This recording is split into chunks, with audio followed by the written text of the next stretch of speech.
Hello and welcome to the Wisden World Cup Daily podcast. India are off to a winning start, beating Australia by 6 wickets at Chennai. It was a win set up by their bowlers, who bundled Australia out for 200, but India were given a big scare with the new ball, slipping to 2 for 3 before a brilliant stand between Virat, Kohli and Rahul rescued them. I'm joined by NZvNED Head of Content, Abhishek Mukherjee. Abhishek, first of all, that was just so cool from Kohli and Rahul, wasn't it? Yeah, but not very unexpected. Kohli has done this in ODIs at any levels over the years. And I mean, these chases, even when Kohli, not even when Kohli peaked, even before that, even after that, Kohli has been great in chases. He always seemed to have things in control. Rahul, since his return, he has looked very good. He was good before that. He has a very good record at 4 and 5. And it is unusual for a test opener to do so well at 4 and 5 over a reasonably long period. But he has adapted well, and today was just another example. Yeah, I guess just trying to think of other test openers who do that. I guess Tom Latham is similar, isn't it? They're both good players with spin as well. But it's actually more common the other way around, isn't it? That you get test middle order players who become ODI openers, like I think the likes of Mark Waugh, Adam Gilchrist. But yeah, it's a bit. Yes. Yeah. Tendulkar, Ganguly, Rohit Sharma. I mean, you find that. Yeah, I mean, when Sri Lanka won the World Cup in '96, Roshan Mahanama batted in the middle order. He used to be a test opener. He was the only long-term, before this generation. Yeah, okay. I was trying to work out what should we actually make of the new ball collapse. I mean, it wasn't lost on many that in India's last World Cup game they were 5 for 3 in that semi-final against New Zealand, and they have a similar slide today. And India fans are sort of fearing the worst, going, that's the same thing all over again.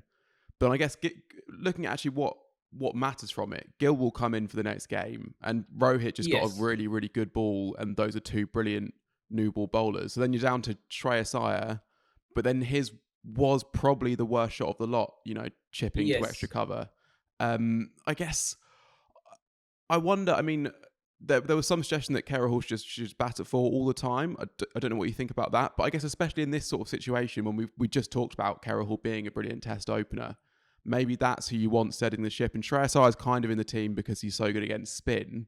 If you're coming in the second over, you're going to need to play quite a lot of pace. Yes. So I wonder if maybe there could have been a tiny bit of flexibility there, or do you think there might be a case to just back Rahul at number 4 because he's got a brilliant record there?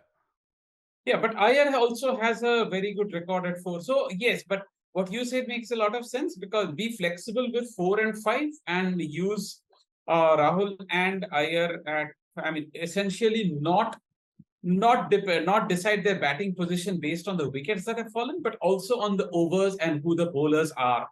Because today, we'll come to that. Zampa was the main threat given how the pitch behaved in the first half.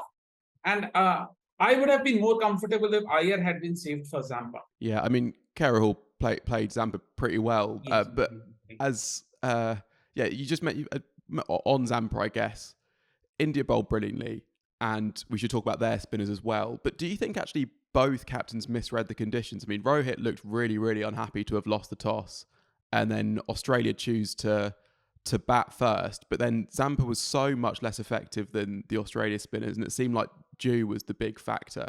Yes. Do you think that, did they just get that wrong, or was it just that India's spinners bowled loads better than Zampa did, I guess? The Indian spinners bowled really well, but what really put Zampa off the mark was the first over when Rahul played those beautiful shots through short third. So he played some exquisite shots. He played with the turn, but one of them was off a googly as well. So, and that over, Zampa was never as dangerous as he is after that. So it may also be put to not Australians improve their records after falling into a pool or after having pool accidents. Yeah, that's true. It still at least wasn't a world record bad spell for Zampa, which it was a couple of weeks ago. But then I guess, did Australia misread the conditions in another way, I guess, even if batting first might have been an okay decision and, Rohit clearly wanted to? Only kind of only having one frontline spinner, I guess it's tricky because who you're going to leave out of, Green, who's your prize all-rounder, or Cummins, Stark and Hazelwood. That's a tough decision.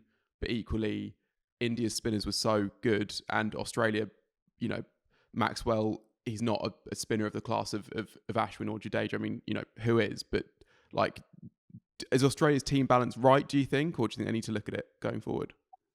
I feel very uncomfortable that they are here with one specialist spinner. Maxwell has bowled 67 overs in 17 ODIs in India.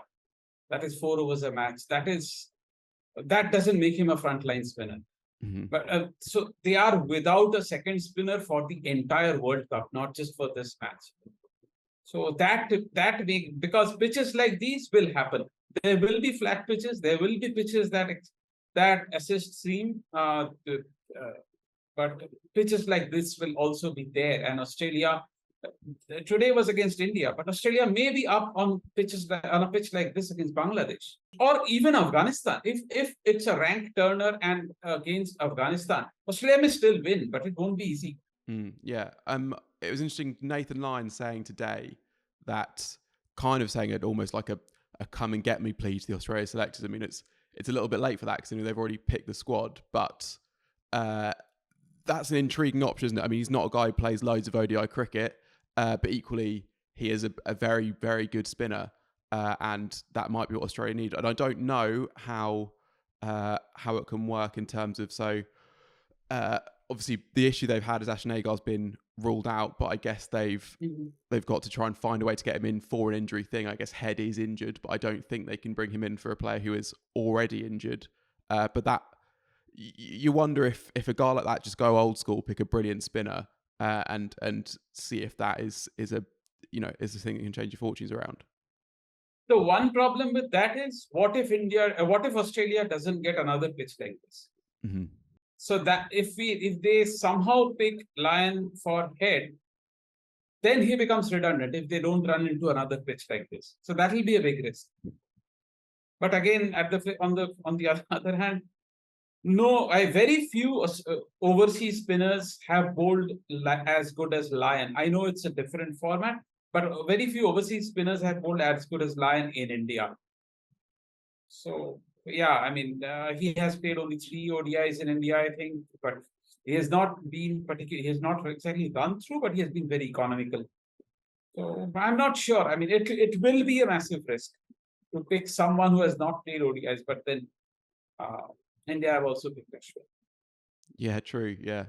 What did you make of Australia's approach, sort of more generally? I guess with the bat, they were flying so high a few weeks ago. Against South Africa, they were just smashing it all around the place. They looked like they were batting down to number 10. They were using that full license by just going so hard all the time. Today they don't bat as deep now that the likes of Hazelwood is back in. I mean, Cummins and Stark can bat, but it's not quite as all-rounder heavy as it was before. Yes. But it still felt a bit timid, maybe, and that I guess that's one of those things when you're playing with a side that isn't like the one you're going to play in the World Cup. You're going to have to work it out as you go along. And I don't know if they got it right today. What did you think? They could have attacked the spinners a bit more. They could have. I know it's way easier said than done. Mm-hmm. But yeah, I mean, especially given how the Indian spinners bowled today, Jadeja has not taken wickets in a while. I mean, consistently. But today the pitch suited him, and he ran, and he was in his element. I mean, as he often is. But before that, it was when the ball was still very new.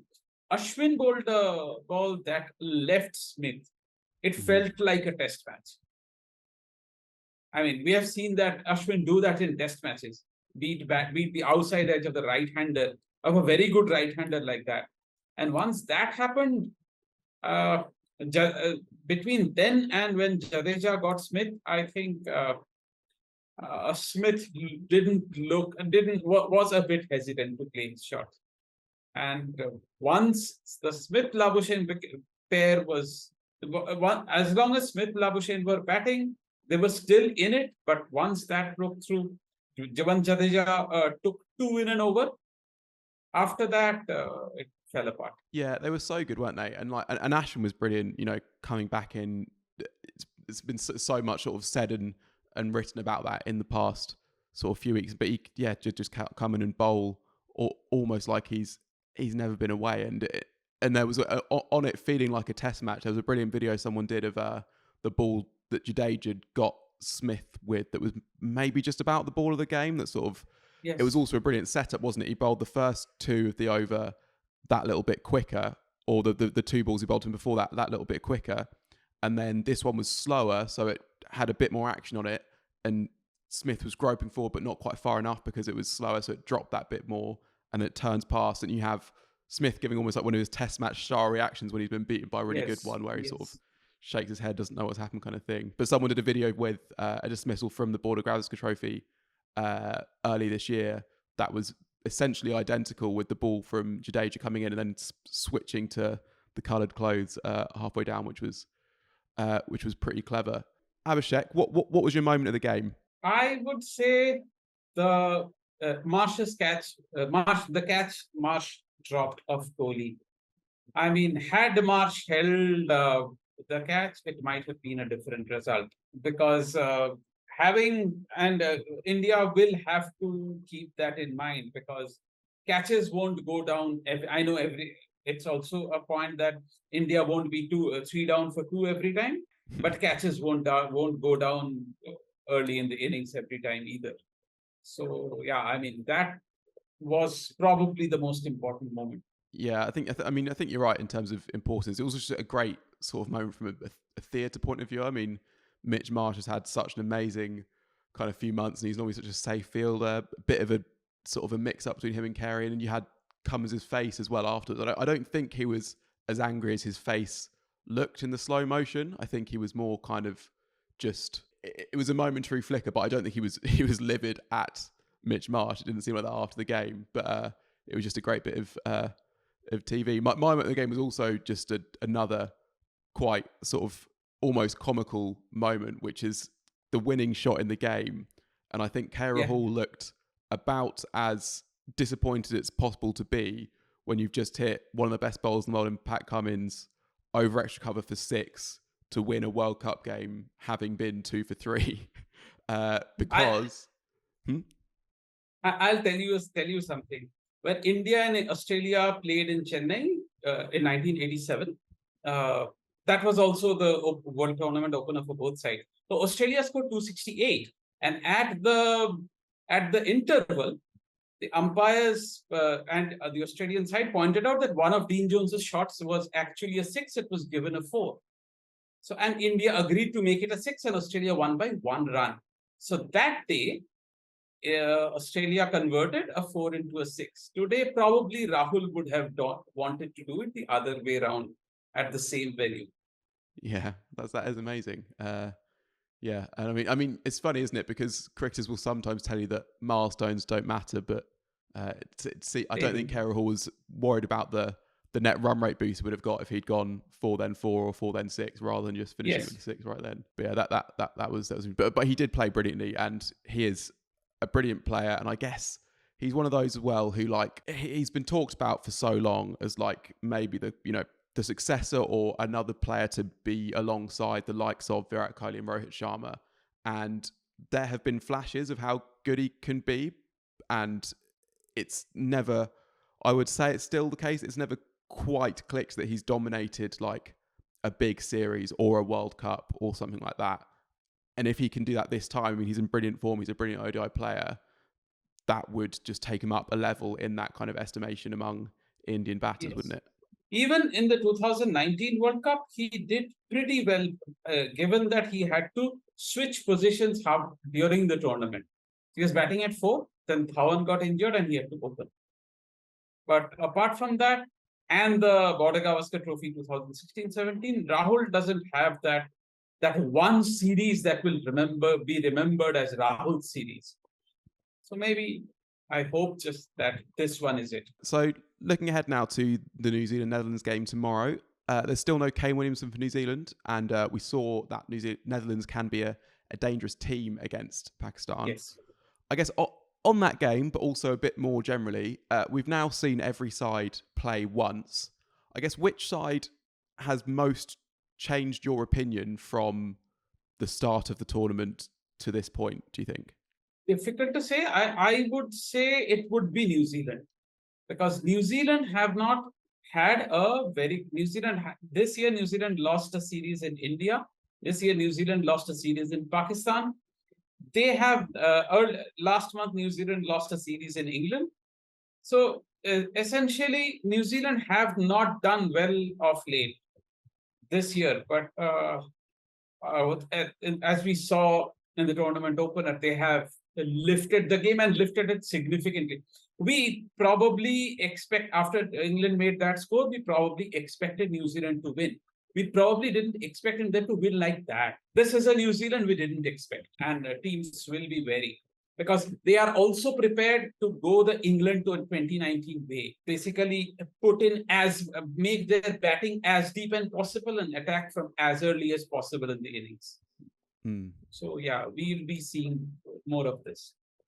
Yeah, and I guess it's Ravindra being able to be an opener or a top three batter that just makes it so much easier to balance a side. I mean, they were a bit hamstrung in this 11 because they had 3 players injured, so they only left out one guy, but that was the specialist. Ishodi, yes. Yeah, exactly. And yeah, they had Chapman at 7, so that is batting deep, and they've got some all-rounders. I'd say that it's almost in a similar vein that actually I think South Africa have changed my opinion of them a fair bit. I mean, it's easy to say because they got a massive score, and it's also worth saying that it was a Sri Lanka side who were missing their 2 best spinners, Hasranga's not going to play the tournament at all, and Tikshana just missed this game. So it's not the toughest test, but I kind of thought that, but basically it's Rassie van der Dussen being back in form. Like if he's back in form, that changes the look of that side, because when he was a bit struggling for form, you think like, well, if you've just got 6 batters and then actually the tail starts from, Jansen is a very talented all-rounder, but I don't think you can properly rely on him yet. If it starts from kind of 7 down, you've just got 6 batters, 5 bowlers. That looks flimsy, but all of a sudden, if, Van der Dussen is back to being that player who can, average 60, 65, you've got Bavuma, who is also ridiculously consistent, and then the rest are also very consistent now, but also explosive, then that looks like a top 6 that actually teams are going to just really struggle to get through that and get to that tail. Maybe it happens once or twice, but that's different to it happening 3 or 4 times. So if it happens once or twice, but they win the others, they make the semi-finals. If it happens 3 or 4 times, they get knocked out in the group stages, and then you get to the semi-finals, and anything can happen, I guess. So I feel like South Africa, I had not written off at all, but I sort of thought that might be the thing that just where they came unstuck. But if Van der Dussen's back in form, then I can see that being the one problem South Africa have is if Jansen is injured, their balance will fall apart completely. If Jansen has a bad day with the ball, I mean, not a bad day, but they have exactly one all-rounder. Apart from, if you consider Maharaj, he's the only one from that tail who bats. Mm-hmm. And so essentially he's the best of the 4 bowlers. And of the batters, only Markram bowls. Mm-hmm. So I think that is South Africa. So we are talking about a very unusual South African side that bats better than they bowl. You think of them as having great all-rounders as well, don't you? I guess they do have Peth Laquayo in the squad, but I think they're right to just back their strengths, basically. Like they have 5 really good bowlers. Jansen's a really good bowler, and they have 6 really good batters. So don't try and fudge. Like I don't think the side is almost... The side is weaker, even if you might lengthen the batting by picking Peth Laquayo. So I think they're doing the right thing. But yeah, essentially Jansen has to play all 9 league matches. Yeah, unless they have cruised through, and then they can maybe rest him for 1 or 2. But yeah, you're right, and it's a lot on him. He's a young guy making his way. But I'd say I couldn't pick a top 4 now, I don't think. But South Africa have edged up in my estimations, I think. Well, that wraps up today's podcast. Do join us tomorrow